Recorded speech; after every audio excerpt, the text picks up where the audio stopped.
for appropriate action. Chanjo mar kansa mar dhod nyodo miluongo ni HPV timo marach mogik chanjo duto ma ichiwo e pacho kaendi ka iluwe kod mano mar nyithindo mar measles.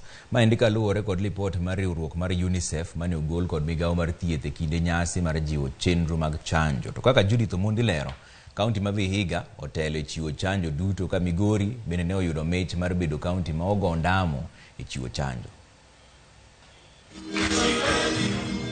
En nyasi mane okelo kanyakla riwruoge ma opogore mag thieth ka otelnegi kod migawo mar thieth.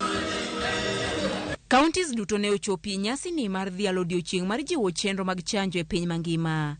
Ka mich ne ochiw ne counties ma oriwo Migori, Vihiga, Bungoma, Nyamira, Nairobi e kinde mamoko ma osego okang' manyime e chiwo chanjo ma opogore e pacho ka.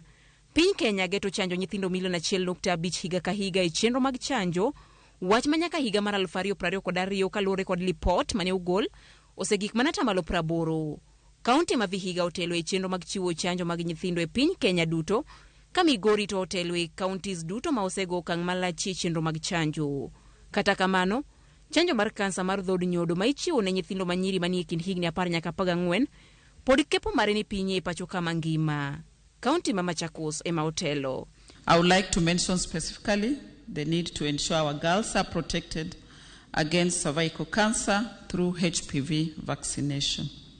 Seeing that the vaccine is highly effective and the disease is truly devastating, we should work to rid our communities of myths and misconceptions about the vaccine. Nyaka higa mar 2022, dos mokwongo mar chanjo no ne ochung'ie tamalo 63, ka mar ariyo to ne osechopie tamalo 23.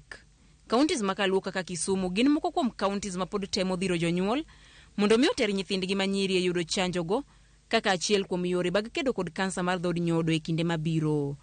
HPV ma imiyo nyithindo higni 10 nyaka 14 ok wasetimo maber ahinya, but kwang'iyo chakre nwachak chanjo higa 2019 nyaka kindeni wasechopo atamalo 80.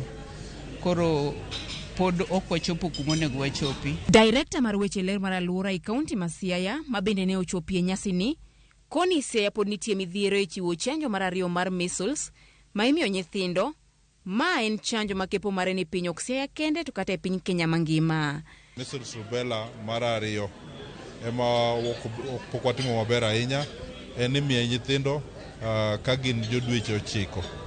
To gimomiyo ok watimo maber ahinya mano en ni kinde kae kisemiyo nyathi chanjo nyaka gitiek chanjo mokwongo cha higa madhi higa achiel kama, to mine wigi wil gi kelo nyithindo e gino miluongo ni growth monitoring. Madahe jiwo mine eni water nyithindo gi e clinic, water gi e chanjo mondo kik nyathi tuo moro amora mwanyalo geng'o kik giling mondo wageng'e chon, kik warit mondo tuo no oyud nyathi. Midhusi mar coronavirus ne orocho chenro mag chanjo e pacho ka. Bugo ma koro migawo mar thieth nigo e dino mokwongo kapok gichako jiwo chanjo e bombe ma lipoti yango ni leo ne chanjo kipimo kod gwenge mapok taya omenyo ahinya. Judith Omondi, Ramogi TV. Wadoga ne Shakahola koni ni ringre 5 ogol e liete manie bungu.